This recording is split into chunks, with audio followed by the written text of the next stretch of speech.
Nerve terrors, run through this ain't no drill. But sorry, not sorry, ain't it funny? Herb Lee on the track, license to ill. Advise opinions may be, but facts ain't lies. It's gold medal mentality. Watch the sunrise, one of one and checking in. Silver sitting pretty, still means second best in the world. Get witty, face down opponents, pressure cooking hot. Gave my sweat, my focus, everything I got. TJ Proe, TJ holding down the beat. Still on the stage, he's up for the Giants. Turning the page, little discipline, focus, respect for the fight. My facts ain't lies. Gold medal mentality. Watch the sunrise, one of one.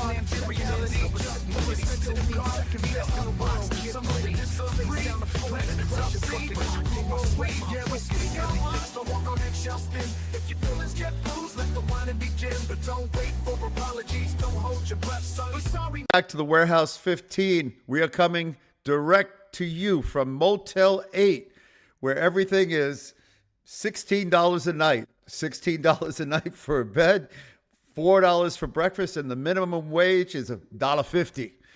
We are here with the Grandmaster of Disaster and with Coach Juan Moreno. How you doing, sir?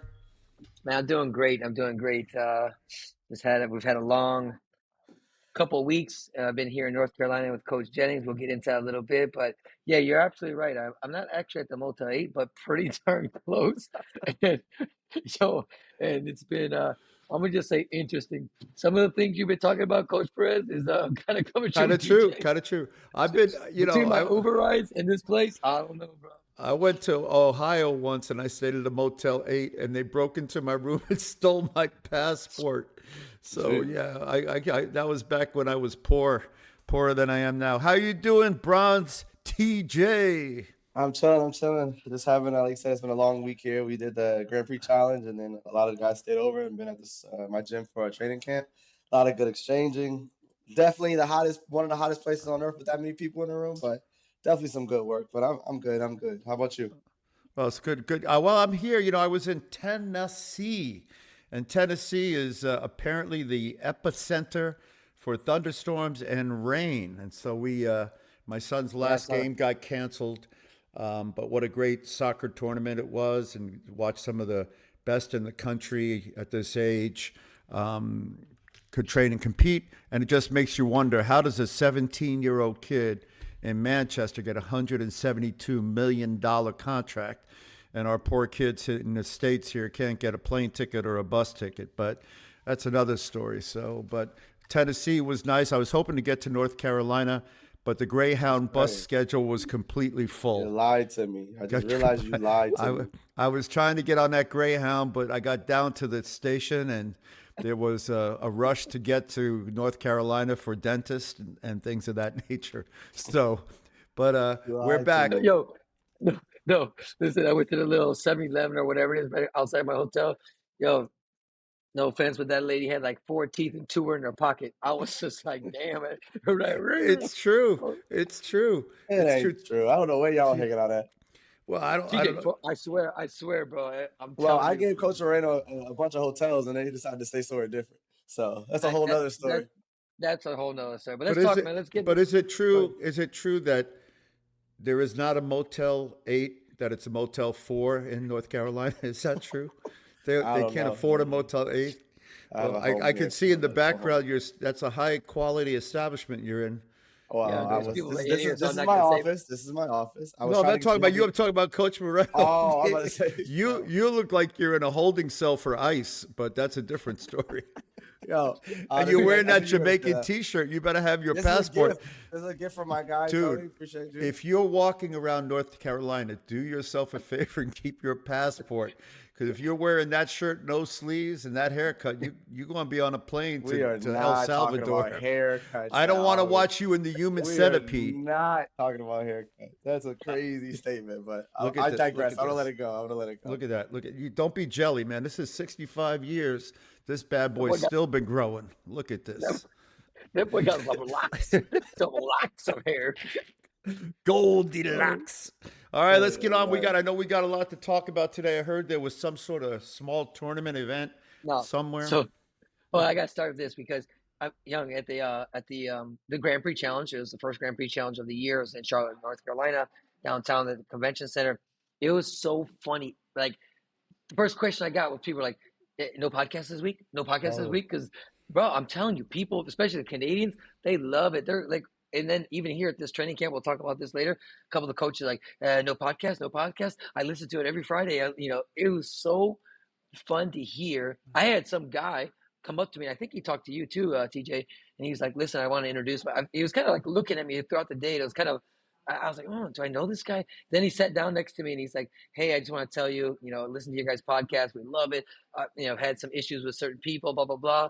It was just kind of cool to meet somebody that I didn't particularly know and that's listened to us. So again, it's been overwhelmingly positive. People keep telling me at least that we're saying what they're thinking, or they're saying what parents are feeling, and so yeah, I think we're doing the right thing, guys. I think we're on the right path. So Well, I I'm thought that glad. was just I'm kind of glad. cool. I love my Canadian brothers. Some of the toughest fighters in the world.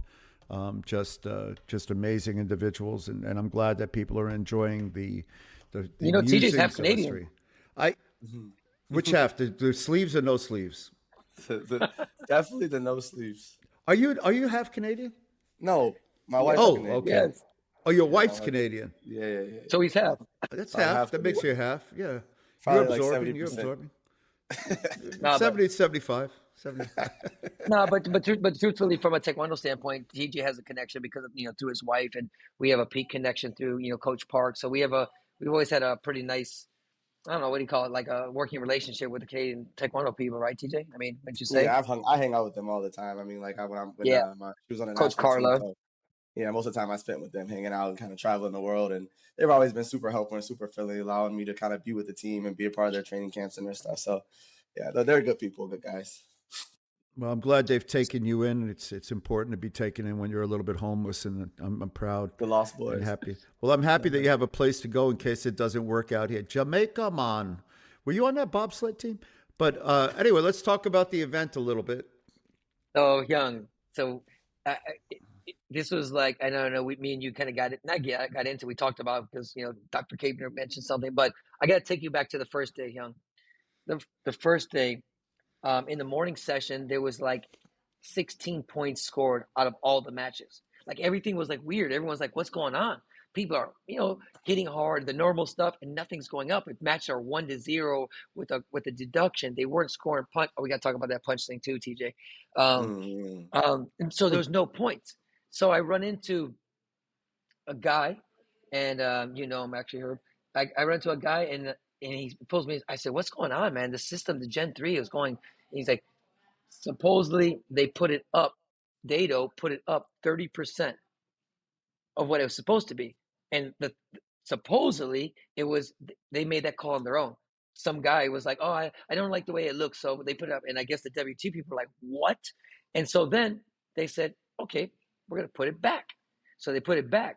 So in the afternoon session, the first people come out 30 to 28, 40 to 36. All of a 1 sudden, it's billion just points. 1 billion. It was like 1,800 points went up in the 1 billion points. 1 billion. It was like a video game. It was unbelievable. Nobody knew what was going on. Then there was phantom points. I literally was sending the technical director, I must have sent 15 videos of things that go like this and there'd be 5 points, or things that go like this and there'd be 4 points. It was just, you didn't even know, the athletes didn't know what to do, how to stand, how to kick. Like, it was beyond crazy. I mean, Oh, am I so right, where? TJ? Yeah, but that's the problem. Where do you, as an athlete, let's forget about the game for a second. As Yeah. a country who sends athletes, spends and invests thousands of dollars, brings staff, brings technical directors. In the USA's case, they travel from Oklahoma and bring a camera, one of those point and flashes that you can get from 7-Eleven, or as they call it in North Carolina, 3 1/4. They bring these guys and they come, and then they get an event where their athletes can't perform or do perform and aren't rewarded, or in the alternative, don't know what to do. So, I mean, that speaks volumes about the organization, but more importantly, the sport. But TJ, I didn't mean to step on you. No worries. No, I mean, yeah, it was a big change from the morning to the afternoon. It's almost unbearable. You're watching it go from, I don't know which I prefer, the morning or the afternoon, because once it started, it just was like nonstop. And they had the speakers up so high, so every time This they would is score, it was like, crazy. and like sometimes you would hear like it go off 12 times in a row across the 3 rings. I thought that was too loud. I mean, especially in Yeah. crucial moments, maybe you think you kick and you score and it's from the ring next to you. It was Yeah. insane. It was insane. I don't know. I don't know. I guess my question is, if that was the case and they made that decision on their own, like, how do you continue to move forward and work with them? Like, the integrity has to be lost, correct? Well, two things I'm going to say. Like, number one, okay, if they screwed up and they put it up to 30%, they should have left it like that the whole day, because the people that fought in the morning fought under different circumstances than the others. It just doesn't make any sense. I mean, I don't Like, think I they know should they have would told never do it. anybody. Yeah. I know they would Well, never do it, that's but for me, they got to replay those matches in the morning.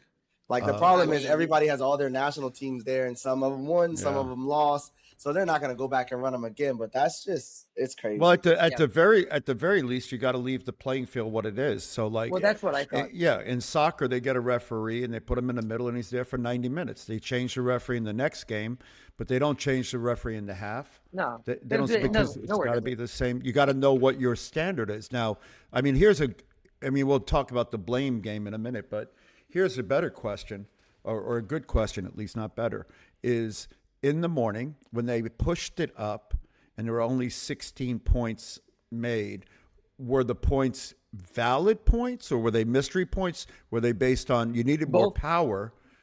So I mean, it a power it was a little thing? bit of both. To TJ's credit, a couple of seconds ago, like, yeah, I don't know which one I liked better. I mean, listen, if it's hard to score, it's hard to score. Then you can kind of take more chances. But like, nobody knew what was going on. It was just so weird. We couldn't figure it out. And then all of a sudden, in the afternoon, it just all of a sudden, literally, they say go, it goes. You just hear, like TJ said, it was fire. People like what? And people were laughing in the stands because athletes are looking around. And for me, TJ, you asked the question, how can you work with them ethically? You can't work with them. I mean, first of all, their product doesn't work. Second of all, I mean, it doesn't work. It doesn't work. We're on generation 3, and it's gotten worse and worse and worse. I mean, I I haven't met any person that says I like Gen 3. I haven't met any person go, please give it to me. Like, nobody. So I mean, because KPMP, you can have a debate, but no one is telling me this is the system. This is what we need to go with. So number one, they did it on their own. They changed it in the middle of the day or the middle of a term without notifying the WT people. That's unethical. Two, your product is not working. I I've heard through the grapevine that they're going to give them a finite time to fix this. Whether it's a month or 2 months, and they're going to make a decision and to pull it or But fix not pull it, what? because I guess my question is, Oh, fix what? you're right. No, listen, TJ, I agree with you. There's two systems right now. There's KPMP and this weight champ that both work fine. And when going into a world championship, we can't play on that system. We can't fight on No. that system. It, No, it, it's just disheartening. Like, and again, I know that in the afternoon the points start going crazy, but I'm watching matches where one guy's dominated the whole round and controlled it to the point where it's like they're up 5-0, which is not big in our sport anymore. And I understand that. But because of the sensitivity of the chess card, like, you see someone throw a whiffle of a back kick and it like misses the body, and now this person technically has an advantage and they're leading with no time left. So that's yeah. the problem. You can't. That I saw a lot of that type of stuff, and people were just. I remember one tournament or back before, it was just the whole let's get close game, and it was a lot of that. I mean, I'm watching stuff this way, this way, this way, that way, and it's going crazy. So Um, her for us, like for the coaches, like they would be think it was so difficult to keep track of all the scores because there'd be an exchange, and like I said, 5 points would go up.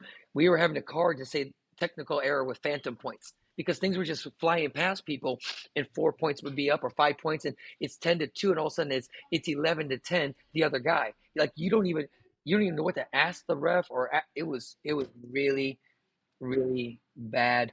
Um, I will say this. I mean, and I don't even want to. I shouldn't even say this because I'm making an excuse here. One of the things I talked to our Brazilian athletes, I said it's very hard um, to judge your performance because the system was so different. I will say the people that won, the Alessio from Italy, he won men's heavy. CJ won, 80. We can talk about that in a second. These two girls that I saw, three from Spain, from Chinese Taipei, from Brazil. All these people, they were fighting under the same, situations, the same dynamics, the same sensitivity, and they found a way to win. that's kind of like maybe they're outliers. It doesn't really. Um, I don't want to, like I said, give these guys an excuse because Herb, like if you got two world class people, there's no way on a normal system, TJ, this, that someone's getting point gap in 2 rounds. I In a mean, someone finals can too. in a finals, no way. Yeah. It was like it was ridiculous. I mean, these people are two good quality fighters, and one guy's getting beat by 15. Like it's Who just was like it? Who was it? Who was it? no, it happened a lot. I mean, Oh, it Yeah, it happened was a a lot. few times. Yeah, not just like there was people in the finals. Like these two guys are fighting amazing all day, and all of a sudden points are just going up weird. And the guys are looking around like, what's what can up? I Yeah. do? Yeah, I mean, but as a fighter, you guys know, you go in and before you go, you prepare. You Yeah. visualize what you're going to do. You do your game. And in most cases, the only adjustment we had to make, at least you and I, was to the referee that was in the ring. So you could tell what the referee was scoring or the judges were scoring. At the end of the round, you'd look at the scoreboard and figure out what worked, what didn't work.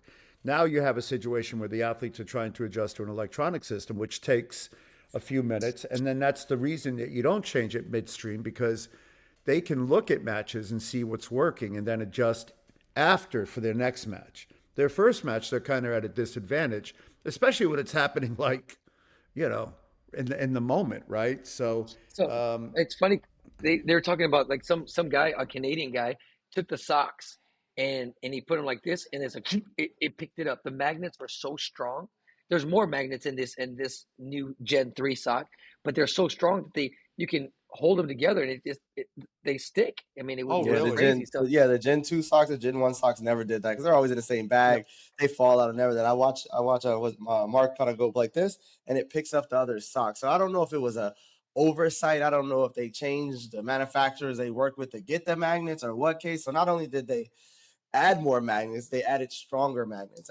I don't know. Yes. I mean, and again, I don't know if that's an oversight or an accident, but that has to do with the way that the Hogus were scoring. Like, it was crazy. If you would have seen it, I mean, there's kicks like this far out and they're scoring. And every now and then it'll show its face. But this was the entire rest of the tournament after the morning session on the first day. It was nuts. So what's the solution? If it's not, this is Me who personally, is this? Is this DADO? Who is this? Yeah. True Score? Dado, yeah. Dado. I Dado. don't know, man. It's wonky, dude. It's just wonky. Me personally, I would go with one system. I don't care. I don't like the double system. I don't like changing system. I don't like adjusting. Just give everybody one system and go from there. Period. Point blank and simple. And I think that'll keep. I think at least it'll keep it fair, or fair or consistent, or whatever you want to call it. And TJ, I'm on the opposite end of that spectrum. I mean, I believe in the competitive, but I'm going to go with you on this one. Until they get this shit figured out, they got to have one system, just one system, so it's even across the board. And if another system can come and basically be the same system, but from another company, then we're okay. For example, I got a basketball, right? I can have a Spalding basketball or a Wilson basketball. It's the same freaking ball. We have a little different texture, but it bounces the same. It's the same measurements. That's not, we can't say that in Taekwondo. So, and I know I've used the things like, well, in tennis, you have different things, you have grass courts and clay courts and in hard courts, but we're not that kind of, we're not a ball sport, right? We're a combative sport. That would be like asking boxers to say, you have this kind of glove or this kind of ring or this kind of shape or, no, you wouldn't do that. So I agree with you. We probably should just go down to one and make that shit work right, because it doesn't. It doesn't. Yeah, because it's just like because the electron, you hit it at the same time 10 times, and 6 out of those times it'll score, and the other 4 won't score. You hit it in the same spot, same speed, same pressure, everything. So it's always a little unpredictable. So it makes it even more unpredictable for me in my brain when you add, we're gonna fight this system here, we're gonna fight that system there. And I think from the sock is different. The sock is even different. that, yeah, I think from a, I guess, community, bringing everyone together and making it a system that potentially at some point everyone can afford, like the South American countries and all these people, it should be one. Because you come out with Gen 1, Gen 2, Gen 3, this, no one's keeping up with that shit. That's impossible. It's impossible. And from a financial standpoint, it's impossible. I mean, like you said, South American countries, African countries, some of the East Asian countries can't do it either. Heck, Americans, I mean, it's expensive stuff. The socks are $110, young. $110, and for the socks. Just for a kid that's gonna outgrow them, they rip, the magnets move. I mean, again, I know hockey and other sports are expensive, but $110 for Taekwondo socks that How you're just much were gonna the Gen go through. 2s? They weren't 110, were they?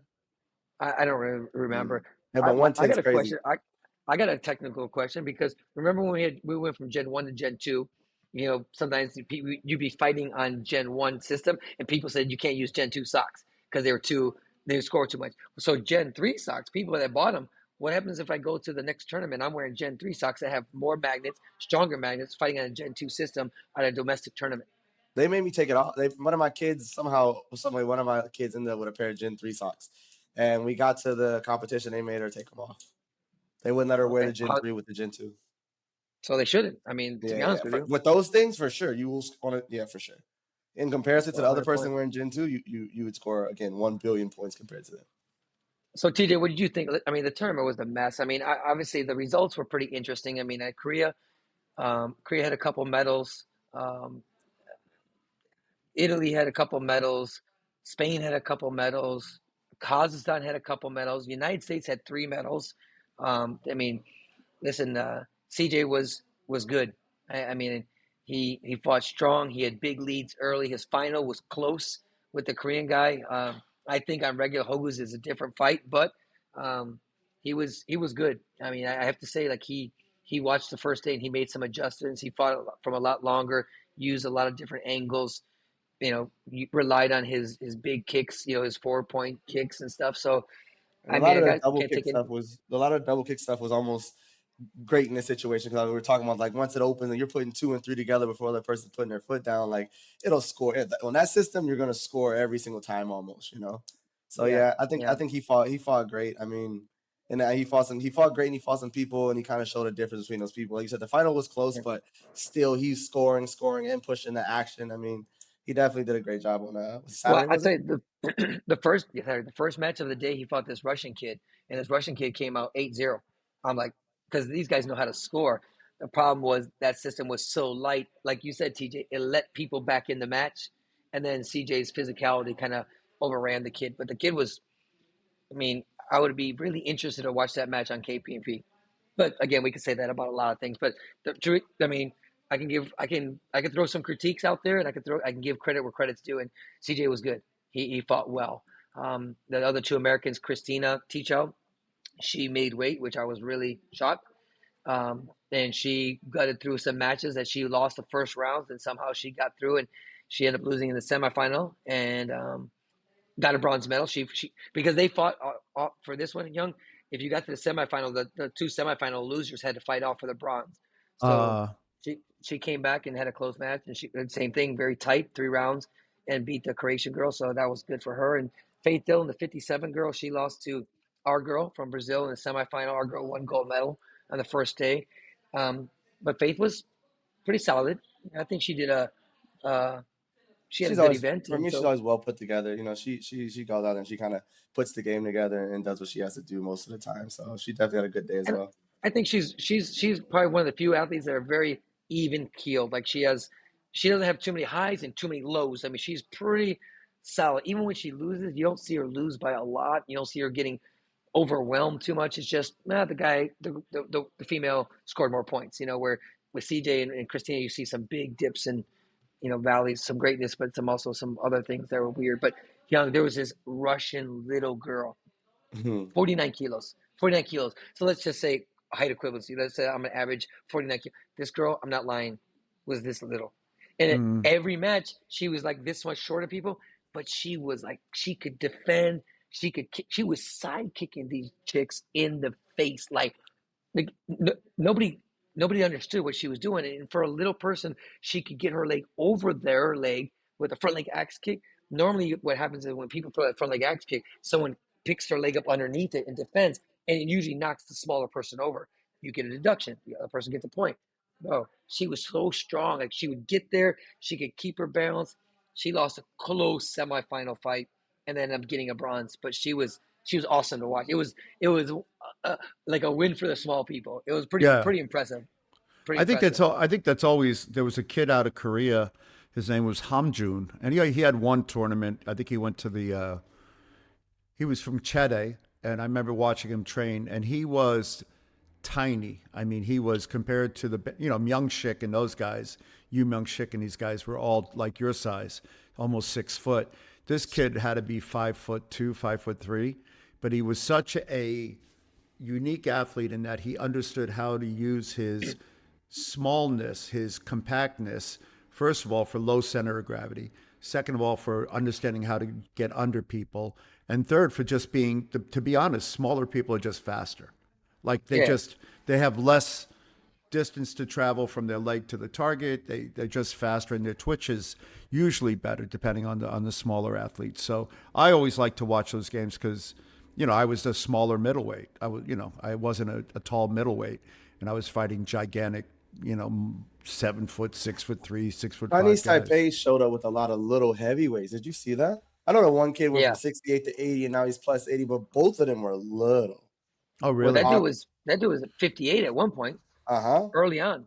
Yeah. So they got this kid that went from 58 to 68 to under 80, and now he's fighting heavyweight. But like, it's cool, it's interesting. But the other guy that was with him was damn near the same height. It was kind of a strange thing.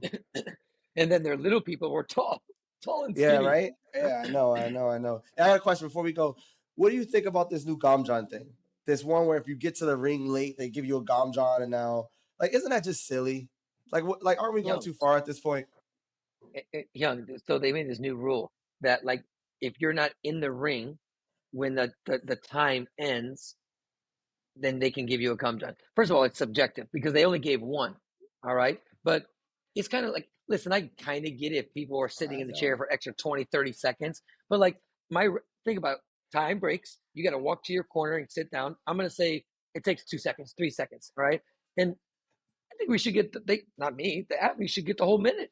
And they should have to get up and go out. But they're saying 10 seconds before they're going chung hung, making them come out. And if you're not fast enough, they give you a deduction. The other person decide that you're not fast enough. Because I've seen some people that come out a little late. The referee just turned around one time, turned around again, and there was no problem. Then you see someone give them a Gamjan. And I guess it didn't dawn on me until later. I think I was talking about it, Coach. Like, that's a big thing with this 5 Gamjan per round rule. Now you're starting the round with 4 to give, and for what? Because I was a little late? Like that? That's think crazy. about the culture where it's coming from. So, I've talked about this before. One of the biggest problems culturally in Taekwondo is that it comes from a place of Korean culture. Korean culture has never been on rewarding.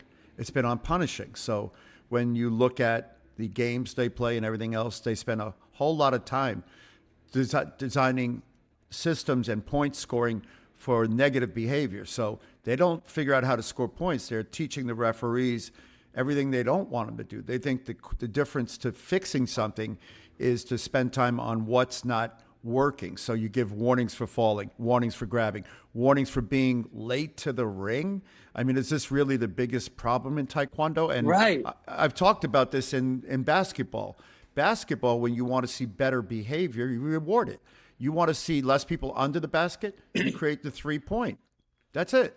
You want to see better action, you reward that. And that's how we came to the multi-tiered scoring. But it's good to see that the culture still prevails, because obviously the most important thing in Taekwondo is how your uniform fits, if you get to the ring on time, if you bow properly, and if you understand how to act, right? Not how you kick. I know you're being mocking a little bit, but like the belt. Yeah. Nowadays your belt has to be a right size. Length. It can't be below your. Yeah, it has to be like a little bit above your. Yes, above your knees. I mean, but you're right. Worry about unnecessary stuff. As a fighter, do you need? I mean, we could go. This is one of my favorite conversations. The Taekwondo uniform, which was stolen from judo and karate, is not the best uniform for performance, to be frank. And if you understand that, then why are we wearing it during competition? Why are we wearing a belt during competition? Is there anyone in the ring that's not a black belt? Why are we wearing a belt? And this is a performance enhancing thing as well. Like it's karate. If you want to remind people what they're watching, I get that, because right now, if you watch Taekwondo, you couldn't tell what it was. But you need a belt maybe, and you go, oh, this must be some sort of martial art. They're wearing a black belt.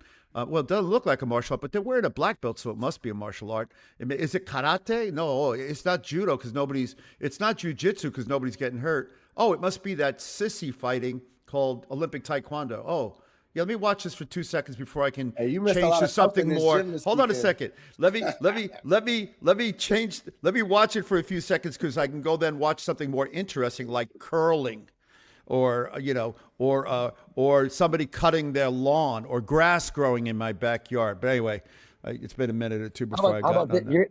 You're gonna love this, Herb. Hmm. So we go to the technical meeting that TJ got yelled at, but that's, but Oh, so did you? they Dude. always Yeah, TJ no, got yelled at.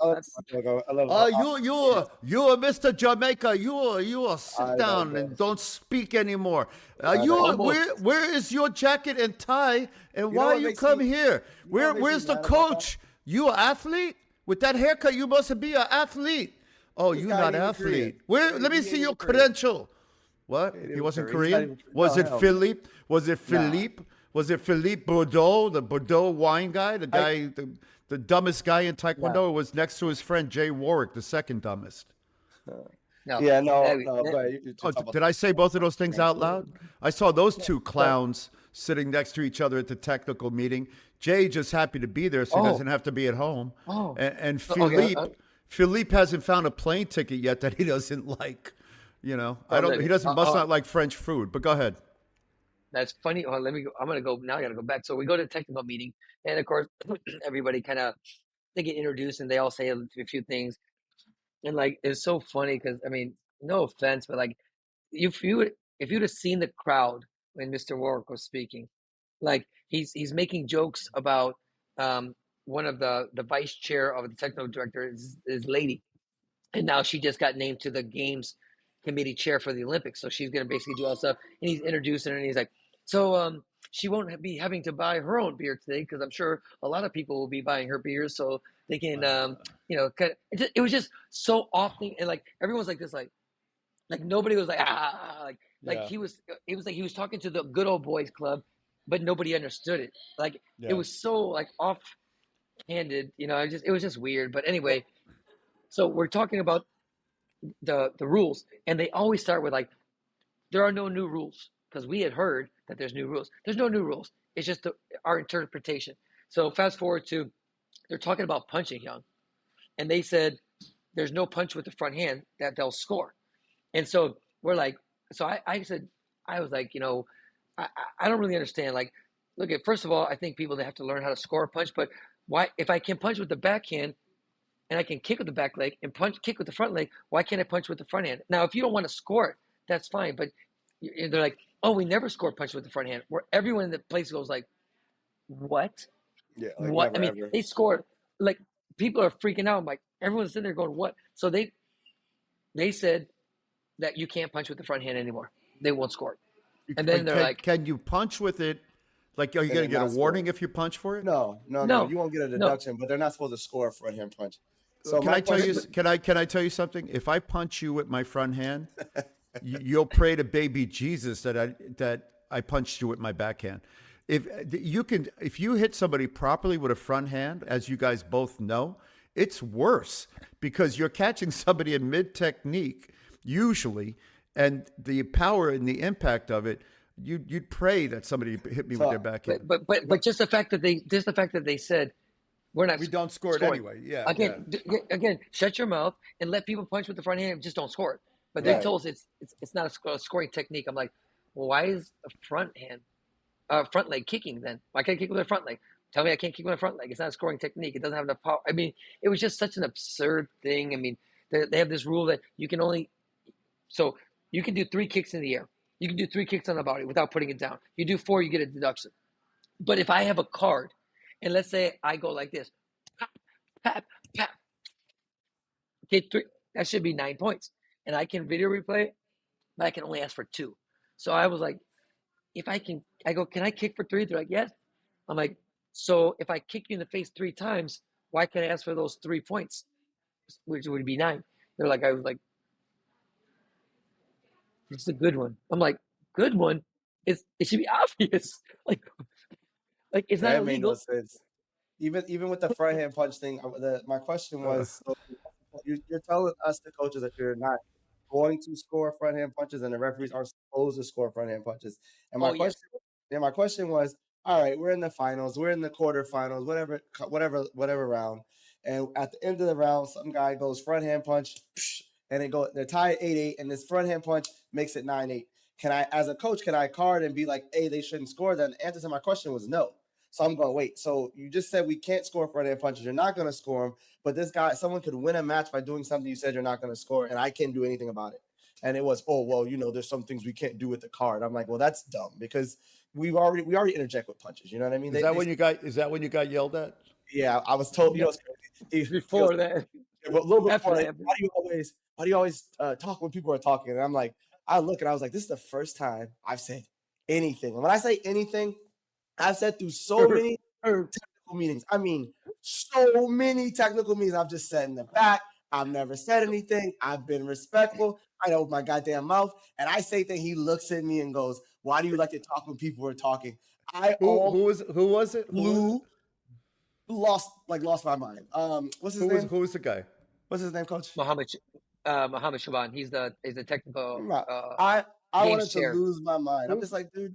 No.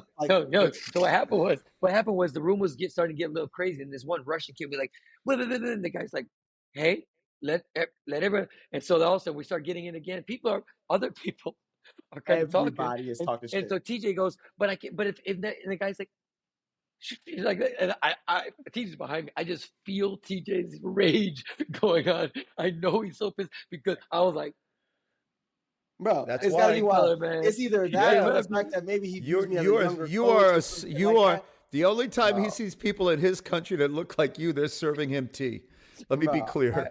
Dude, it is what it is. I'm like, dude, I've said so many fucking things, never opened my mouth one time. Listen, I was head of team, and Coach Moreno was there as coach, I believe. And we're in a room, and this is when they were talking about punching, and they're talking about how they're going to score punching. So I raise my hand and I say, do you understand that in the history of Taekwondo, up to now, there hasn't been a point scored for punching in the history of the sport? So what you're saying is, on your rule books, there's a rule that says you can score punching, but there's not a man in the world that does Taekwondo that can punch hard enough to score points. So we're all a bunch of sissies. What you're saying is, we black belts and black belts that teach it, and 9th degree black belts, can't teach or execute a proper punch enough. Meanwhile, I've personally punched guys in the chest where they had to pull my hand out of his chest. They don't score it. The guy's laying on the floor, and they don't count.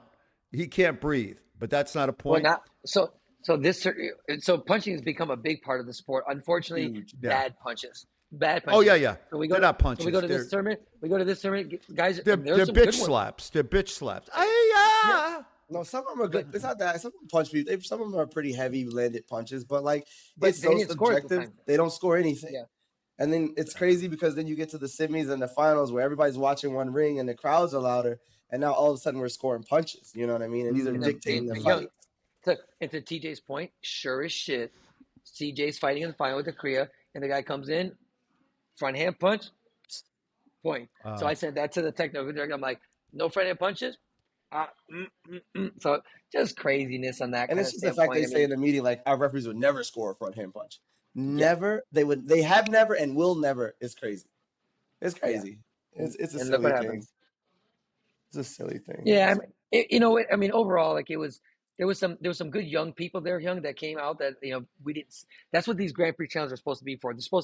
They're a pseudo open. It's not 100% open, but you get a lot of people. Like Russia brought people that I had never seen before. Chinese Taipei brought a bunch of young ones, and some were good and some weren't good. I think overall in the United States, we had some people that shouldn't have been there, but I think there's a couple other countries that probably had some of those. You mean people other than staff? Like, you're not talking about the staff? No, I was talking about athletes. I mean, there's some athletes that probably weren't ready for that level. Now, you want to go on that staffing, I always got a pet peeve because I believe that, some of these athletes should be compensated and helped with stuff. And, there was some situations where there was training set for a certain time in a certain place. Athletes were told they go there and no one's there. The staff's not there, no one's there, and these kids are just sitting there by themselves. I have a problem when I see, people on the floor that are taking pictures or commentating at the end of the night in the finals and doing nothing else. But they got their way paid for, their hotel paid for, their food paid for, and who knows whatever else. Meanwhile, you have national team athletes that had to foot their own bill, pay their own airfare, hotel, and food, and blah blah blah. Yeah, it's kind of BS, man. It's the same old. I know you get on it a lot. Talking about people with flights and stuff like that. But in these kind of cases, when I see those people there, it bothers me. It bothers Listen, me. Hurts me. The Olympic Committee, one of my favorite presidents and other people, they had two sayings, and they were great sayings. So if you're going to serve an organization as a volunteer, and this was John Ruger, who was the athlete's ombudsman, he said, ask yourself one question. When you choose to serve or you're asking for a position, does the organization benefit more than you, or do you benefit more? And he says, if it's the first, then you should do it. If it's the second, you shouldn't. And then that's the other, that's a great one, right? That's the way you should look at service. The second one, and you have something to offer and you're going to add value. My son's school, my daughter's school, I volunteered. They put me on a committee where I have nothing to value. And so at the end of the year, I said, thank you for this opportunity. This is not where I can benefit the school the most. I didn't get any benefit, but by the same token, I didn't add any value. So let somebody else do the job. In the second one was Sandy Baldwin, who was the president of the USOC. And she said to me, we have board members who have never met a plane ticket they didn't like. and that was classic, right? You have a lot of people in the organization, both in USA Taekwondo and at the WT or whatever it's called these days, that haven't met a plane ticket they didn't like. So most of them are bored in their life. They don't like what's going on. They don't add any value. But as soon as that plane ticket shows up, it becomes a value. I pride myself on one thing. I don't take plane tickets. I don't need trips. I've been to enough countries. If somebody sends me a plane ticket, it's because I add value and I'm going there to help. And if they need me to help, I come to help. Now, by the same token, if I don't think I can help, like I was called to help the New York bid when we were bidding for the Olympics. I was called to help the San Francisco bid. I went to Singapore to help the New York bid. When I went there, I was called by Dr. Schiller, and they asked me to come, and I went because I added value. And if I couldn't add value, then I don't need to go to Singapore. You can see everything. You can do everything you want to do in Singapore in a day, but it's a long trip. Yeah. Now that you bring this up, it's funny because I'm picking on a little nitpicking, but like even there's a media guy. He's from Mexico. He's a national team athlete, but his name is Chapa Perez, and he has a very he does a lot of broadcasting. He has a podcast. He's been around everywhere, right? TJ, he's at World Championships, he's everywhere. Supposedly, he requested a media credential for this event. And again, I don't know all the details, but what I know is he got denied by WT and USAT. And I was like, that's shame on them. But then meanwhile, they have this. I don't think the venue was that good for a Grand Prix challenge. I didn't think it wasn't sexy enough. They just did the bare minimum stuff. But so we have these bleacher seating that were hard as hell. But in the middle of that, they have this big section off for the VIPs, and they got cushions on the seats. And I'm sitting there on the outside like everybody else, and lo and behold, I see a bunch of people come in with credentials. Now, it was hard to get credentials, but I don't know where these people got credentials. They were there. They're Americans. They're Asian Americans. And here they come filing all lined up. And so I'm like, how do these guys get that stuff when maybe other people that should, we talked about it earlier. Someone is like, they could have easily asked the Olympians to come. They could have easier to try to hey, this is our showcase to the world. Let's because I know when I keep checking my text messages. I get more respect outside my sport than I do inside my sport. USA Taekwondo has convenient amnesia. They forgot who built the sport and what athletes fought to win and what athletes fought to do what they do. And they keep ignoring us because they're afraid of us. And that's okay. But the ones that are quiet and complicit, I don't want to mention any names, Lynette Love, Sharon Jewell. Did I say those out loud? They bring those docile ones in because they go along with the program. They're like, what can I do, boss? Where do I go? Where do you want me to sit? Oh, yeah, I'm an Olympian. Oh, wait a minute. You want to honor these guys who haven't done anything other than go to the Olympics? Oh, show me where they are. Oh, that's a nice fur jacket you're wearing, Mr. Whatever your name is. Oh, what did you do at the last Olympics? Oh, you showed up. Oh, congratulations. Well, I actually won. And in Sharon's case, I think she was a bronze medalist. And by the way, Lynette was a gold medalist. But let's count down to the But none future of them, that hasn't but done none of them were anything. there. None of them were there. And again, Yeah. I'm not even saying it from a personal level on you, but they just, I don't know, maybe they were asked, maybe they weren't. I just, when these things happen in our country, like, look, you guys got money to do all this other stuff, but you can't make the place look You awesome. you you You guys can have money. hate or love him, and you can hate and love him in different and equal parts. But one of the things I will say is this: Sang Lee taught me a few things, and also taught me a lot of things not to do. But one of the things that he did say, which was true, he says, "How you treat your juniors, how you treat your seniors, is how your juniors will treat you." So the way you Yeah. treat your parents is the way your children will teach you. How you treat your seniors in Taekwondo. So good on USA Taekwondo. They've got the dumbest and the dumber in the room, the guys who haven't done anything, and even the guys who have been to the dance. I won't mention his name. He got knocked out and got a bronze medal in some tournaments. So that's what you honor and respect, I guess. What, because they kowtow and fetch it? I mean, I don't know. I Maybe. mean, what happened to here's the better question. May he rest in peace. What did they do with Jimmy Kim?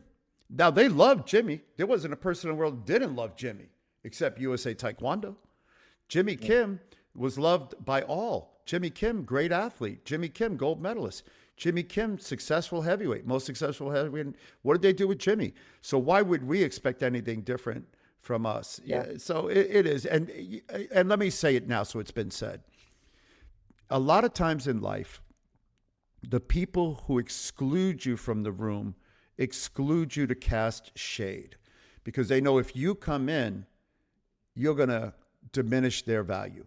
If you're in a room, Moreno or TJ or anyone else, you diminish their value. Who's listening to Sherman, whatever his last name is today? Who's listening to Jay Poos? Who's listening to be honest, Jay Warwick? Nobody's listening to these guys if different True. people in the room. So what you do, you close the door. I don't close the door in my life. I open the door. I want the biggest and the best and the brightest in my life, because through that affiliation, through the closeness, through proximity, comes knowledge. And some people would say power. I say knowledge. So in that situation, I get why they're afraid. You should be afraid.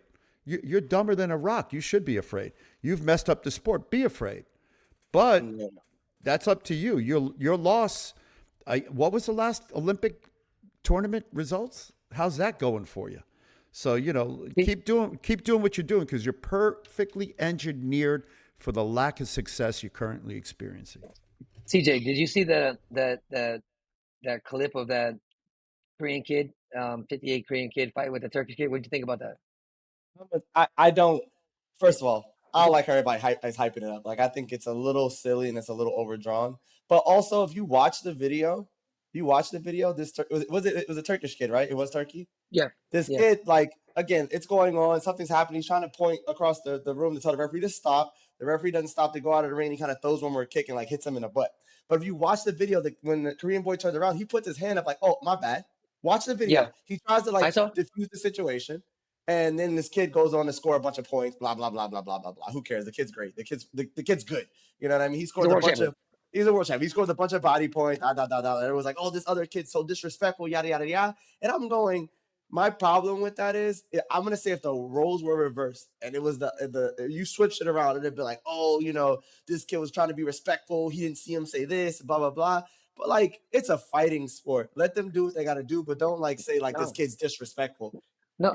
So, yeah, what happened? You hear what happened? The guy went out of bounds, like he's fighting, and he literally like kicks like him a little tap. bit, Yeah. a little tap in the butt, and then the Korean kid like kind of jumped. They kind of got in the face, and TJ's right. When he did it, he went like this, and they kind of got face to face, and like he said, the guy goes and beats him pretty bad. But TJ at the end, I like this. At the end, the guy is like down on his like hands and knees, kind of like squinting out, and the Korean kid came over and put his like arm like on like his shoulder like that, and the Turkish kid was like pushed him off like get away from me. And I was kind of like, I think we need a little bit of that kind of stuff in the sport. I mean, if they got a little rivalry, let it be a rivalry.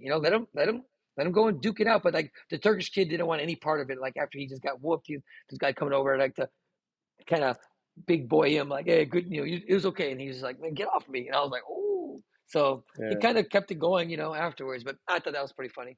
Did you that ever was Yeah. do that fun. though? I mean, when we were fighting, I can remember beating guys pretty bad, and I never went over and tapped them on the shoulder. I always respected my fighter in the sense of like, it's a match. I'll shake your hand. I'll put my hand on your back as I'm walking by, but I'm not going to treat you like a child. You're a Yeah. great competitor, and I was fortunate enough to have a good day today. And I never took it. I never took it. I didn't really. I mean, internally, I took it personally, all of it, but I never demonstrated.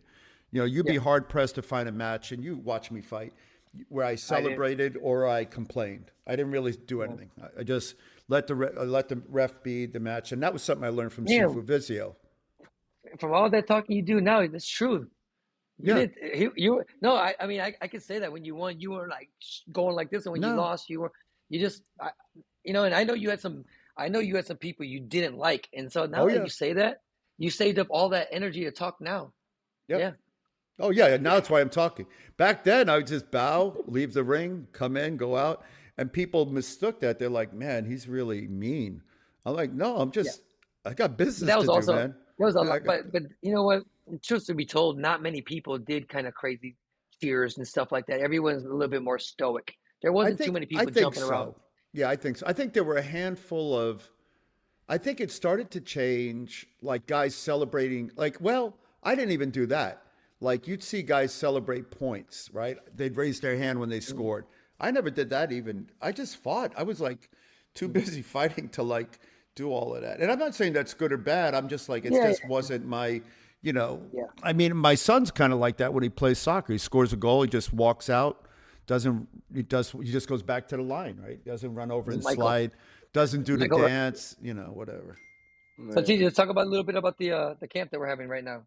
Oh yeah, so we've been going since Monday, right? One on Yep. Monday and then two almost every day since. You know what, this has been it's a good feeling for me to have this many people in the gym this early and like being able to kind of make these guys comfortable. And I mean, I think everyone's been training hard, but I saw this post earlier today about like collaboration and competition and how if you unravel competition, it's really collaboration because you want to work with people, you want to be in a room with people who challenge you, people who are just as tough as you, just as skilled, even more skilled than you. And I think this week we've done a great job of putting a good group of people together, and I think we've done some great things. We did some match fights yesterday, which were awesome, and I wish the Grand Master of Disaster would show up to one of these workouts because you'll see once the coaches get everybody um, wrangled in and we kind of let them understand like what the purpose of the training is and why we're doing what we're doing and what how we're fighting and how you'll see some good taekwondo, you'll see some good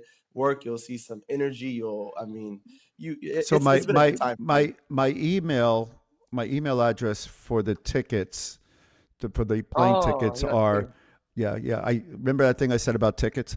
So if you want me to come to North Carolina, I'm more than willing to come. I know you have too much Taekwondo knowledge. You don't need me to do a seminar, but if you want to send that free plane ticket, let me know and just No, do it on but United so I can upgrade. Young, I mean, really, this was a.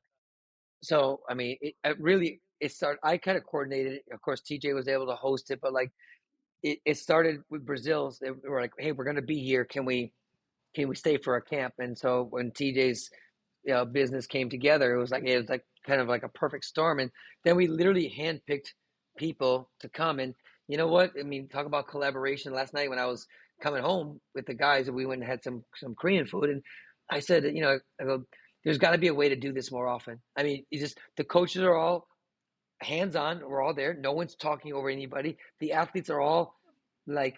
I mean, we set the tone early. I said, listen, I didn't want I this to be wasn't a there, so nobody was talking or anybody. That's why. I'm talking about the people that were there. Nobody. I talked to everyone. I said, listen, I didn't really want it high intensity. I wanted it to be kind of a learning, training environment. And watching these people do, we're not kicking too many targets. Everything is body drills and kind of situation drills. And here's how you could score points. And just to see them work with each other, I mean, it's been really fun for me. This is exactly what I envision when I think about development. And there's some kids that have been to world. We have an Olympian there. I mean, we have some good quality people, and we have some scrappers, some people that Well, haven't well, been on national you teams. recreated. So, I mean, one of the things that I liked about what you've done over your lifetime, and it's generated energy down through your juniors and colleagues. You know, when we started together back in the day and we did those camps together, one of the things you'll notice in those camps were we taught sessions. We each taught sessions, or we learned from each other. So I sit quietly. We had Pedro Xavier there. We had Christine Banyan Rodriguez. So we let them teach. We watched them fight. They fought with us. There's videotapes of us fighting all those cats and you. And one of the things that I think that we were always good at is we were willing to learn from anyone. We went and learned from the best in Korea back then. We went to other countries and watched them train. We trained in other countries. We went to Chinese Taipei. We went around, and we were always in the room willing to learn and give people time and listen and just be quiet to listen. And I think that speaks volumes to your credit. And I'm not blowing any smoke up your Sunday skirt that you wear when nobody else is watching. But sorry, I didn't want to out you. So it goes with that TJ shirt. Jamaica man. Button your blouse. Button your blouse. Calm down, baby. Hold on. So that's good. That's we're gonna have to rate the YouTube now. Hold on. Calm down, baby. So one of the things that I think that you've always done is you've reincarnated your method, your training method, but more importantly, your training dynamic. So you created a performance model that encourages participation and encourages inclusion. And when you do that, you open the doors to new ideas, you open the doors to innovation, and you open the door to creative energies that come through cognitive dissonance. And that's when two different waves come together, and what they create is something new, better, and bigger or different. And we talk a lot about this with Leon Preston in our thing, something we're working on. And I think you've done a great job of that. So I'd love to be in the room to watch you guys do what you do. You would enjoy it. Yeah, I don't have much to add to that conversation. I'm still even with my guys, when I'm preparing my guys now, the nationals, I think, is somewhere down here. So a couple of my kids are going to go and fight. And so I don't train them in what you guys are doing. You come in, coach, and you train them. I train them on what I do. I'm like, here's basic strategy. Here's basic motion. Here's what you have to do in order to be effective without telegraphing and everything like that. But to be in a room where everything else is happening and understand it, because I think that's where creativity comes. And I don't, you hear me talk a lot about soccer, and I have a lot of conversations with my son about soccer because he's doing soccer. I got to tell you something. Right now, what I'm talking about applies to soccer too. Soccer is not that hard. Soccer is hard as a sport, but strategy-wise, soccer is about intention, explosiveness, deception. That's it. You get the ball, explosive. You get the ball moving without a telegraph. You get the ball, you telegraph, or you feint in order to get by somebody. That's it. Now, that doesn't change whether it's Taekwondo. It's in basketball. You take the ball, you look this way, you pass the ball this way, you act this way, you dip your shoulder, you go another way. So every sport, the fundamental tenets of strategy are present. The mechanism of the sport changes it. Now, the front hand punch, I mean, it would be interesting. The dumbest committee I ever served on in my entire life was the World Taekwondo Federation Technical Committee. I don't think there were dumber people in the room with the exception of two, Dr. Kapner and I. We had to hold their hands and explain to them what to score, why, and how, and why they shouldn't be certain things. And the second dumbest guy in the room, for a bright guy, was Yang Jimban. This idiot couldn't understand the dynamic between pushing and holding. And it's really not that hard. You get two kids in a schoolyard, let one push, the other one's going to hold. Let one hold, the other one's going to push. It's a yin and a yang thing. And especially since he comes from the Asian culture, you'd think he'd understand it. But you get the technical committee. That's why I laugh at the guy yelling at you. That's a guy that doesn't understand Taekwondo. That's not a high-level competitor. That's some guy that learned watered-down Taekwondo in some backwater country where he probably wore a karate uniform and did the Pyongan forms from Shotokan as Taekwondo. So, this guy's a little younger. He fought and stuff, but I mean, did he fight? But for me, yeah, he did. That's irrelevant. It's just a respect. Well, that's why he yelled at you, thing. because he thought you were It's better. a respect thing, though. It's just a respect thing. No, You know, I cannot respect you with that Jamaica T-shirt. No, but you got off on a tangent. I was talking about the camp itself. Of course, I got off on a tangent. This is the Warehouse 15. No, but I'm just. Where's your clock, TJ? I got, but I would I gotta say put one in my office. I'm gonna put one in my office for you. I got one last thing, and I will stop talking. I won't stop talking. How did you get ICE to let you in that room do a Jesus. podcast? That's all I want to know. They usually don't even give you a phone call. And when are you getting on the plane? I sent them to When your do you house. get? Don't send them to my house. your My house. last name is Perez. Oh, They're you not going to guys want. are- I'll show them a passport. They'll still put me on a plane. hey, oh What my are you God. laughing about, Moreno? You No, next. that's No, I think go I on. made a- Yeah, I go. You're going too. I'm going to go to get my friend. Get Juan Moreno. I got my passport. You think I'm joking? Yeah, I'm I think joking. that's the coolest thing though about this weekend. It was like kind of preaching intention, like intention in training, intention in purpose, intention in the drills more so. And I think Yeah. sometimes in this grand scheme of things where I think a lot of the world has glorified the and everybody's like, oh my God, it's so amazing. And I'm like, That's where I was going with this. yeah, go ahead. No, There you go. go. Continue. Yeah, and, we've glorified this like go fast, kick hard. I come from an era where we went fast and we kicked hard and we did all this stuff. But also we did a lot of slow training, a lot of like purposeful things. Put your foot here, land this way, stand this way, recover this way. And I think I think I enjoyed these last couple of days so far. I think I spent a lot of time in my gym with my guys doing those kind of things, trying to listen. We got to do it at half speed before we can do it at full speed. We got to do it in the gym and be successful. We can go and do it out of the gym. And like I think that was the thing that we were able to kind of come together and work towards, like the intention of everything that we do. And it was young. What was nice is like, again, in this day and age, everybody puts stuff on social media. They're jumping off boxes. They're doing this. Everyone's trying to do this fancy stuff that's going to maybe make you more physical. But when it comes down to, and you are epitome of this, scoring points when they need to be scored at the right time, the right moment, blah, blah, blah. And I think this was what we did here. And you had a Brazilian, input, you had TJ's input, you had my input, you had different ideas, and nothing was fast, nothing was hard. There was nothing groundbreaking where you were like, I never thought about jumping off a box and moving forward and going that way. It was a time to learn. It was a time to exchange. And what I say, TJ, I said, I wanted this to be low intensity with a lot of interaction. And that's exactly what we've had. And that's where I was going with this with you, Young. I think you would have appreciated seeing these coaches give their idea. And like sometimes a guy would explain it and then I would say, do you want it like this? He's like, yes, they missed this detail. And then TJ would go and show exactly what the hell is that? That's my lighter. It's electric. Oh my God, Why you get distracted? Woogie. Because that's like the Men in Black pin. He's like trying to make you forget what you said so he can talk some more.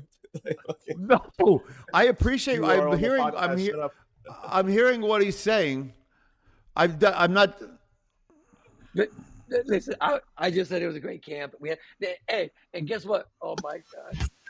There had to be one this episode, right? It couldn't have. I'll go with this one. I wish our audio works. I kind of like this song. Oh, it's a great song. Oh, you can't hear the audio? Oh, Never can hear what you put up. I hate when that happens. But no, that's my other note to script. I've had a lot of help this week, and like it's funny. I know you guys have known. I've just gotten to this gym, and I mean, like if I could, the epitome of a team effort is crazy. Like I've had so much parent support, so much. How many members do you have now? I think I'm up to like 15, 16, which is not that bad. I've actually been getting some good traction and people coming in. I got a couple first time people coming in. I got some people coming in for their second one. So we're moving, we're busting. We're gonna figure out a way to promote what you're doing down there. And I just want to ask just one follow-up question. Do they pay you in chicken, in rice, or what do they pay you in? They pay you in are they paying you in dollars? What's rice? Right. Oh, because country people, I get it. Gumbo. But no. On a serious note, hold on. I want to get you members. So I'm going to call upon those 15 members each. Play this podcast for them, not the little kids, obviously, and tell them just do me one favor. What's that? Bring one member. Bring one other member. Other member with more than 14. One other member. Just one other member. And then you'll have 30 by the end of this podcast. By the end of this year's podcast, I want you to have 150 members. So if you do 15 to 30, 30 gets you to 60, 60 gets you to 120. So just one referral each. Tell me the name. How many of those members do you know by name? All of them. At 15, you should. All right. Anyway, we got to get you some more members. We got to get you some more we're members working on it, because but this has been it's been cool. to have obviously folks not hard. around, have Obviously good, not hard enough. You got to open up. I opened with 60 when I opened my first school. You got to get out. Are you flyering? Are you going out there and doing the work? Nah, I'm just sitting in here. You're afraid to knock on doors down there. I know. Nah. Listen, get some flyers. Get in your car. Make sure you put a truce flag on it, and then go and knock on some doors, and introduce yourself. And Coach knows this. When I opened my first school, I literally took flyers. I walked through the neighborhoods, put them on doors, knocked on doors, and talked to people. I opened my first school with 60 pre-members, pre-signups, and within 5 months, I had my year goal. Within 1 year, I had my 3-year goal. And I ended before COVID with 850 members. So you got to knock on those doors, TJ. Get out. You look good. Yeah, no, we're doing Put a different advertising and T-shirt stuff. on. Get out and knock on doors. Get that T-shirt off. Put on a real shirt. Borrow one from Moreno. He's got a nice sweater vest on or something. I'm about to travel. I'm about to get home. You travel, by the way, just so people know, you travel dressed more nicely and professionally than I do to go to a meeting. I have never seen somebody. You comb your hair, you get nice cologne on, you got a nice shirt, nice pair of pants. They fit nice. You got nice shoes, nice socks in case you take your shoes. Look at this. Stretchy, I thought you had one more. I thought you had one more practice you were going to. We do. It's at 3:00. I'm about to go to it, man. I'm gonna all right. started. Just checking. But anyway, if you TJ, guys ever want to invite or get a seminar from Coach Moreno, just make sure that if you put him in the Motel 6, it has an outlet for his hair dryer. It's true. I need one. But hey, their people, man, they were so nice. Like they had water for us. They had granola bars, juice, vegetables. They provided a whole spread of food yesterday. Meat, chicken, pork, rice, fruit, vegetables. Bro, Was the chicken poached or fried? No, it was fried. It was fried. It was delicious. No, it wasn't fried. It was delicious. But yeah, no, I appreciate it because Coach Moreno. The team effort is huge. Watermelon. He's so stupid.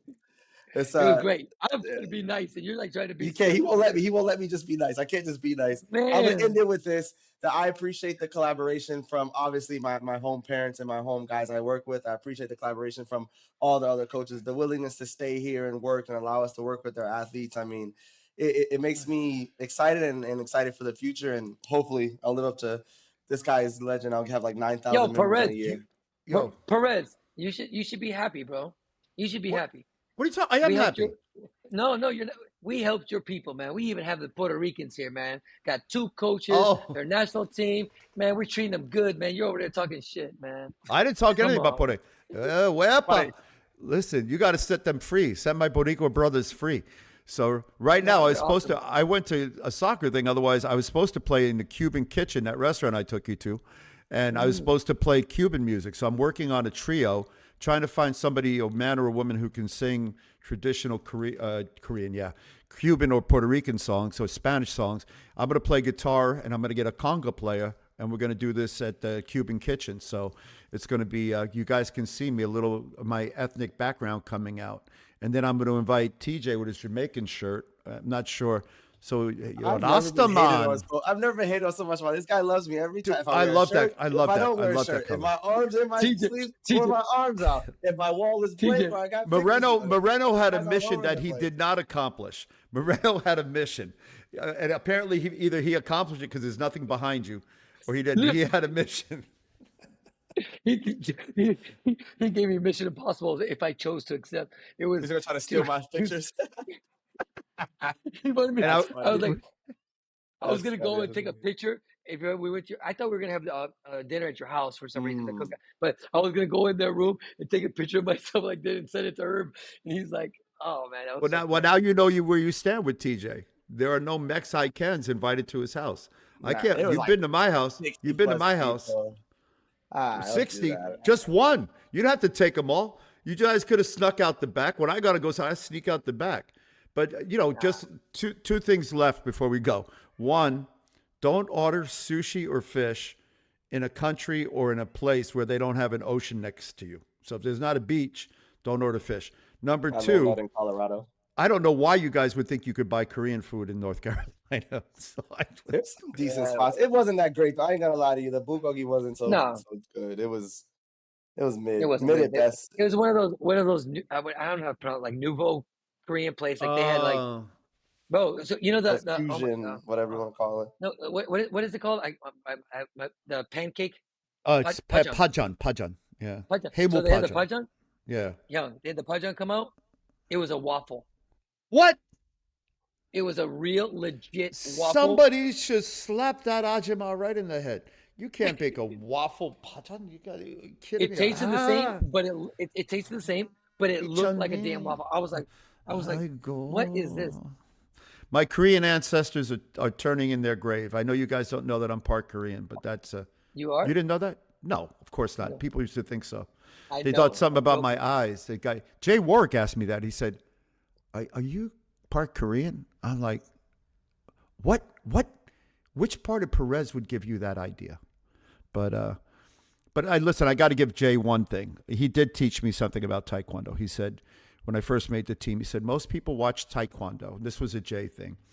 They watch it from the top down. So they watch what the kick does and whatever. You should be watching Taekwondo from the foot, from the bottom, the stepping, because the positioning is what creates the opportunities for kicks. And that's Jay. I got to give him credit for that. So I thought that was a good thing that he did. Since then, it's been pretty much a downhill spiral. How long were we doing this podcast? And this guy just gave one compliment to him. Just Damn, one. That was tough for This him. one. No. TJ, we're healing people. I'm giving you one. I told Jay when he took the job, I said, as long as you don't, he said, I hear that people are saying that you're saying bad things about me. I said, I warned you. I said, when you took the job, you had an obligation to fix it. And if you're taking it as a volunteer, you have an obligation to fix it. The moment you take a paycheck, you become part of the problem. And sure enough, he took the plane tickets and paychecks. And you were there when I had that conversation with him because it was at a friend of ours' memorial. And sure enough, he loves the plane tickets and I guarantee you, he didn't make a donation to USA Taekwondo. Check the rosters. He's taking the plane tickets, though. He's taking the plane tickets and the bottles of kimchi. Let's end this with DADO 3 down. DADO 3 down. Thumbs down. Let me see. Does it? It only does thumbs up. Let me see if it does thumbs up. Hey, shout out to Mark from Canada with those things. I mean, he was sending me little pictures and stuff and videos. So, and I know he listens to our podcast. So thanks a lot. And we should have shared those. We should have. All right. And as you know, we're going to get out of here because it's been a minute or so. I want you to go to the GoFundMe page to get TJ a new shirt. So we'll be having a GoFundMe. And I can guarantee you it won't be green and lemon yellow with a tiger or a puma on it. Nobody in the world's got Puma anymore. I didn't even know Puma was still in business. So that must be from the 70s. So, but this is the Warehouse 15 and we are out. I'm going to press stop.